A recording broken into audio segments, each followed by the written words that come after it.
पंडित सुंदरलाल शर्मा मुक्त विश्वविद्यालय छत्तीसगढ़ द्वारा कार्यक्रम उच्च शिक्षा आपके द्वार अरपा रेडियो बिलासपुर द्वारा प्रसारित।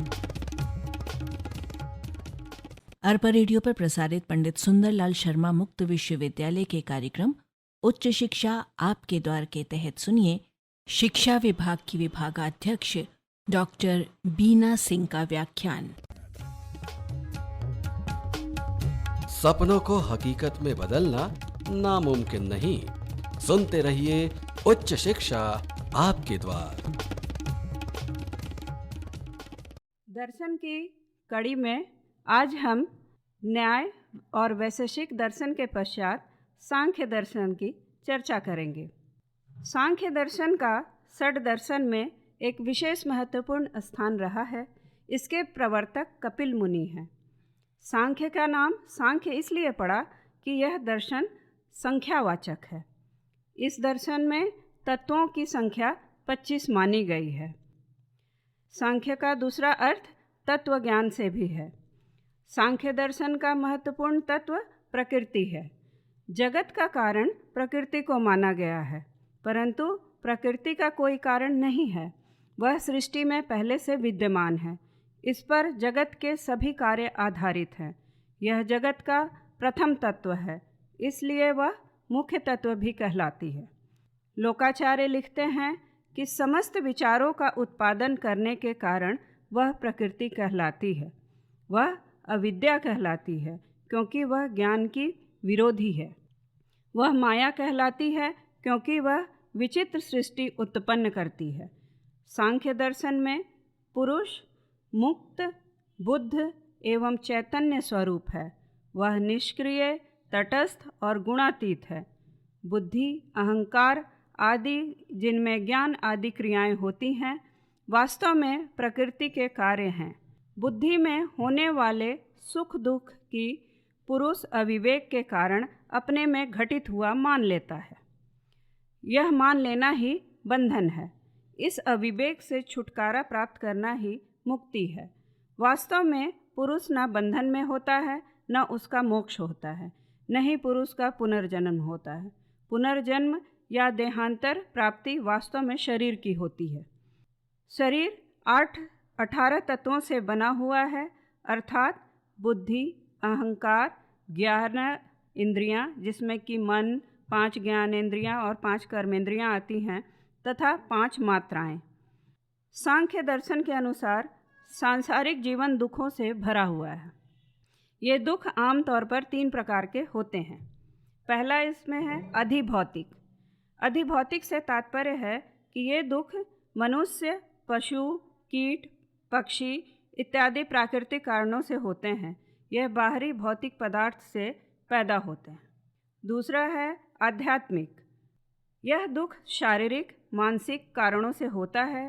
इसमें सभी तरह के शारीरिक तथा मानसिक कष्ट शामिल होते हैं। रोग, क्रोध, संताप और भूख आदि आध्यात्मिक दुख है। इस दुख का कारण मनुष्य स्वयं है। यहाँ आध्यात्मिकता से तात्पर्य अलौकिक सत्ता से नहीं है। तीसरा है अधिदैविक दुख। ये दुख बाह्य अलौकिक कारणों से उत्पन्न होते हैं, जैसे कि ग्रह, नक्षत्र, भूत, प्रेत आदि। इन दुखों का कारण अज्ञात है। तत्व ज्ञान ही इन दुखों से मुक्ति का एकमात्र उपाय है। सांख्य दर्शन के अंतर्गत कुछ मुख्य दार्शनिक विचार को लिया गया है। अब हम उस पर चर्चा करेंगे। जैसे कि सर्वप्रथम महर्षि कपिल रचित सांख्य सूत्र सांख्य दर्शन का मूल ग्रंथ कहा जाता है। सांख्य शब्द का अर्थ है सम्यक ज्ञान या विवेक, अर्थात किसी भी व्यक्ति या बालक में सम्यक ज्ञान और विवेक को पैदा करना ही सांख्य दर्शन का मुख्य उद्देश्य है।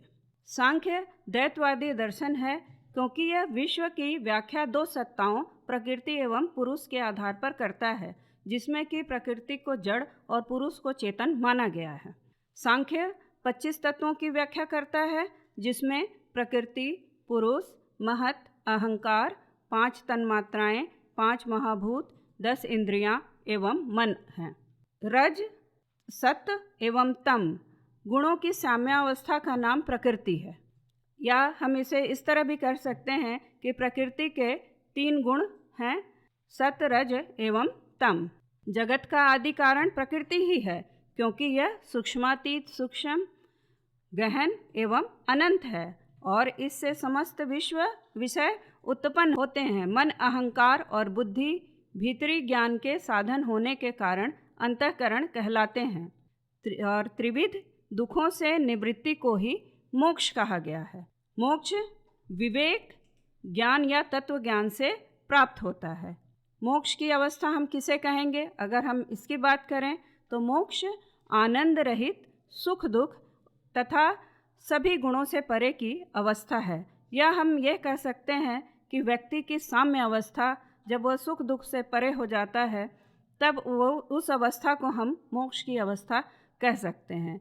इसमें कई बार इस तरह की बात आती है कि मरणोपरांत ही व्यक्ति को मोक्ष प्राप्त होता है, लेकिन ऐसा नहीं है। व्यक्ति जीते जी भी इस अवस्था को प्राप्त कर सकता है। जब वह साम्य अवस्था की स्थिति में होता है तो वह मोक्ष की अवस्था में होता है। सत्व गुण, इसे हम कह सकते हैं कि यह प्रकाशक और आनंद स्वरूप होता है। रजोगुण की अगर हम बात करें तो यह चंचल, क्रिया का प्रवर्तक एवं उत्तेजक होता है। तमोगुण भारी, अवरोधक, जड़ता और निष्क्रियता का प्रतीक है। प्रकृति में सम्मिलित ये तीनों गुणों की एक छोटी व्याख्या हम कह सकते हैं उसमें। गुणों में 2 प्रकार के परिणाम होते हैं, स्वरूप परिणाम और विरूप परिणाम।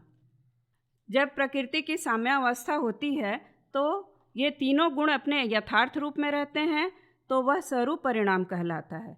यह प्रलय की अवस्था में होता है और गुणों में क्षोभ उत्पन्न होने पर जब गुण अपनी प्रबलता के आधार पर एक दूसरे को वश में कर लेते हैं तो ये विरूप परिणाम कहलाता है। 5 तन्मात्राएं के अंतर्गत शब्द तन्मात्रा, रूप तन्मात्रा, गंध तन्मात्रा, रस तन्मात्रा एवं स्पर्श तन्मात्रा आती हैं। 5 महाभूत के बारे में आप सभी जानते हैं, आकाश, वायु, अग्नि, जल एवं पृथ्वी। 10 इंद्रियों को सांख्य के अंतर्गत 2 भागों में विभक्त किया जाता है। पहला है ज्ञानेंद्रियां और दूसरा है कर्मेंद्रियां। 5 ज्ञानेंद्रियां और 5 कर्मेंद्रियां मिलकर 10 इंद्रियां बनती हैं।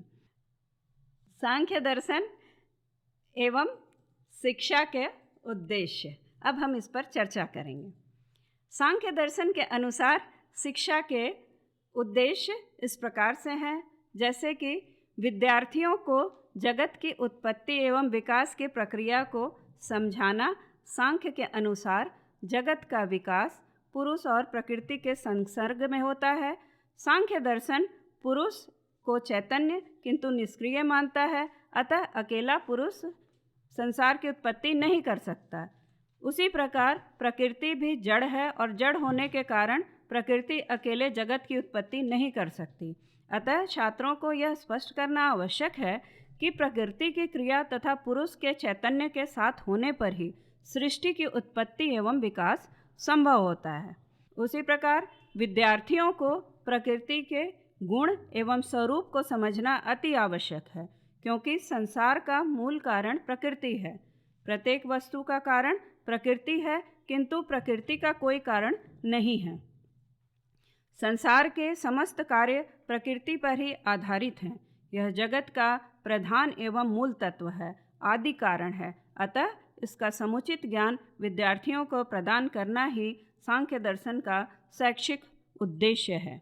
विद्यार्थियों को सांख्य के अनुसार पुरुष के स्वभाव को स्पष्ट करना आवश्यक है, क्योंकि इसके अनुसार पुरुष चैतन्य है, आत्मा है, शुद्ध है तथा ज्ञाता है। सांख्य के द्वैतवाद को स्पष्ट करना शिक्षा का उद्देश्य होना चाहिए। सांख्य दर्शन के मुख्य उद्देश्य मोक्ष प्राप्ति है। संसार में 3 प्रकार के दुख हैं। इसके लिए इन तीनों दुख दैहिक, दैविक तथा आध्यात्मिक दुखों से निवृत्ति का प्रयास करता है। सांख्य दर्शन के अनुसार अपने वास्तविक स्वरूप को जानने से जीवन मुक्त हो जाता है। सांख्य दर्शन यह स्पष्ट करता है कि बंधन का अर्थ आत्मा और अनात्मा का भेद न जानना है और मोक्ष का अर्थ उस भेद को जानना है। सांख्य दर्शन यह स्पष्ट करता है कि कर्म से मोक्ष नहीं मिल सकता, ज्ञान से ही मोक्ष की प्राप्ति संभव है। उसी तरह से हम आगे सांख्य दर्शन एवं पाठ्यक्रम की चर्चा करेंगे। उपर्युक्त उद्देश्य पर आधारित पाठ्यक्रम सांख्य दर्शन के पाठ्यक्रम कहलाते हैं। विद्यार्थियों के ज्ञानेंद्रियों तथा इंद्रियों के विकास से संबंधित क्रियाएं अर्थात खेलकूद, योगाभ्यास जैसे क्रियाएं पाठ्यक्रम का आवश्यक अंग हैं।